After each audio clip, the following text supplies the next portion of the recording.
Usapang ex tayo. Bumabalik ang ex mo. Nagkakwentuhan kayo. Nahulog na naman yung loob mo sa kanya. Nang mahulog na yung loob mo sa kanya, nag-o-offer. Sososyo kayo sa business. Ikaw naman, nagpauto ka. Pumayag ka naman at sumosyo ka. Alam mo, iba motibo niyan. Magkakabalikan kayo, oo. Hindi dahil sa sobrang mahal ka niya. Gusto kang balikan dahil meron siyang makukuhang benepisyo sa'yo.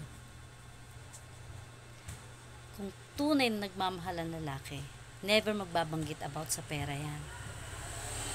Never kahihingan yan. Kung nung dating magkarelasyon kayo, nakapag-cheat siya sa'yo. Oo, mahal ka niya, syempre. Pero nagawa niya yun kasi tao lang siya at minsan LDR kayo, ganun. Pero wag kang aasa na hindi niya ulit gagawin yun. Sana girl, magpaka-wise ka na. Hindi lahat ng bumabalik matino.